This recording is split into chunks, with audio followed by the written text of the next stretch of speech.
Imagine dedicating your life to achieving greatness, reaching the heights of professional sports, and becoming a household name. Now imagine watching all of that success unravel in the most shocking and heartbreaking way. This is the story of a man who went from NFL stardom to being the center of an unthinkable tragedy. Sergio Brown had it all: fame, fortune, and a career that most would envy. But beneath the surface, something far darker was taking hold. What could drive a man so celebrated, a man who had reached the pinnacle of athletic success, to the point where he took his own mother's life? As we unravel this disturbing case, we'll confront questions about family, mental health, and the hidden tolls of a brutal sport. What truly happened, and how could it have come to this?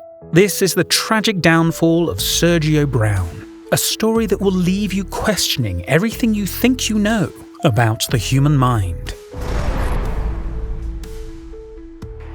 Sergio Brown's mother, Myrtle Brown, at 73 years old, was a beloved figure in her community. She had just returned from a memorable birthday trip, celebrating her golden years. She was known for her warmth, her kindness, and her generous spirit. A woman who had lived a full and joyful life. But, as we know all too well, even the brightest lights can be extinguished in the most unexpected ways. Sergio Brown was no stranger to success. As a professional football player, he achieved what so many can only dream of: playing for some of the biggest teams in the NFL. With the New England Patriots and the Jacksonville Jaguars, Sergio reached the pinnacle of professional sports, a stage reserved for only the most talented. But despite the fame and fortune, something seemed to unravel beneath the surface. After retiring from football, Sergio's life took a different path. What began as a celebrated career ended with him back under his mother's roof, dealing with challenges that no one could fully grasp. What were those struggles? Financial difficulties? Or perhaps something deeper? Something unseen? September 14th, 2023. What began as an ordinary day would soon turn into a nightmare for the Brown family, a day forever marked by tragedy. The day started like many others, quiet and unassuming, with Myrtle Brown going about her usual routine. But behind closed doors, something dark was brewing inside her son, Sergio. For weeks, those close to Sergio noticed subtle but alarming changes in his behavior. Withdrawn, agitated, and at times seemingly lost in his own thoughts. Some wondered if the pressure of his post-NFL life was weighing heavily on him. Others speculated that his erratic behavior was the sign of something much more serious. Perhaps a struggle with mental health that had been quietly building over time. Sergio had always been a proud man, someone who didn't easily share his inner turmoil. But it was becoming clear that something was deeply wrong. On that fateful day, it's believed that a confrontation took place between Sergio and his mother Myrtle. While the details remain unclear, neighbors reported hearing raised voices, unusual for the normally calm and respectful household. What exactly triggered the outburst? Was it the pressure of unresolved issues? Or had Sergio finally reached a breaking point after months, maybe even years, of battling his inner demons alone? As the argument escalated, something inside Sergio snapped. The man who had once been celebrated for his strength and discipline became someone unrecognizable. Myrtle's life, which had been filled with love, joy, and community, was tragically taken in those moments. The violence of the act left no doubt that this was not an accident. Myrtle was found beaten and her neck had been broken. Clear signs of a struggle and a brutal end to her life. This wasn't a tragic mishap. It was an intentional act that left the entire community reeling. When news broke of Myrtle's death, shockwaves rippled through their community. Sergio, a man who had once stood in the spotlight of NFL stadiums, was now at the center of a crime that no one could have imagined. The community, grappling with disbelief, couldn't help but wonder what drove him to this point. What caused him to break on that quiet September day? It started with silence, a silence that felt out of place. Myrtle Brown was known for her routine, always in touch with her family, always present. When she didn't answer phone calls or messages that day, her family's initial concern was mild. Perhaps she was just busy, they thought. But as the hours ticked by, that concern quickly grew into panic.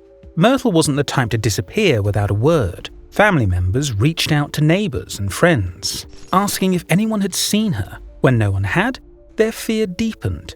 By the end of the day, the Brown family knew something was wrong.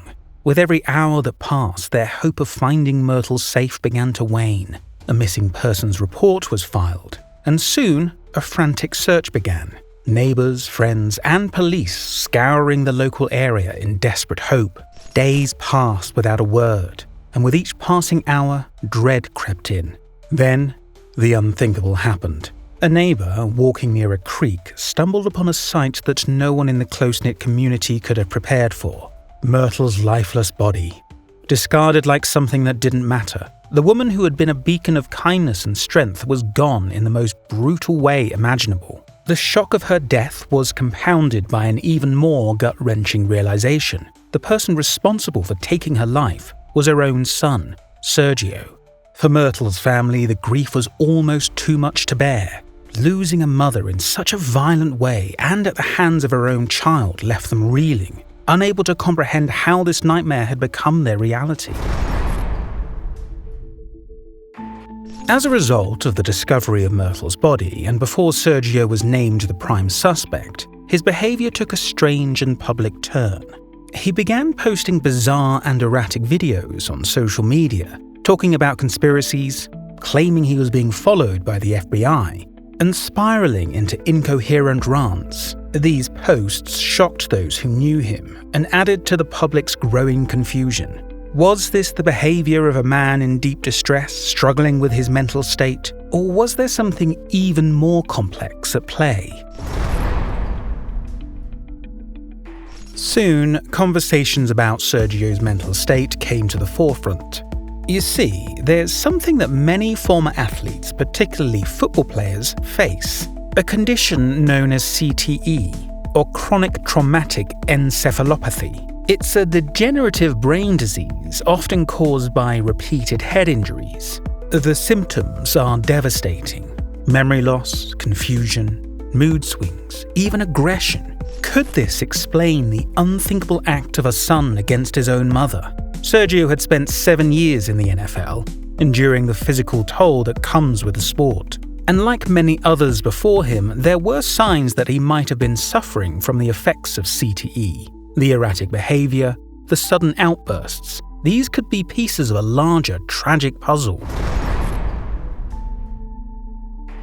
As the investigation continued, a complicated picture began to emerge. Evidence pointed to Sergio's involvement. His DNA was found at the scene, and surveillance footage showed him burning items in a fire pit, likely in an attempt to destroy evidence. But the defense would argue that his mental health was a key factor, that he wasn't fully aware of his actions due to his deteriorating condition. On the other side, prosecutors painted a different picture. They saw Sergio's actions, fleeing the country, using his mother's credit cards, as a sign of someone trying to escape responsibility.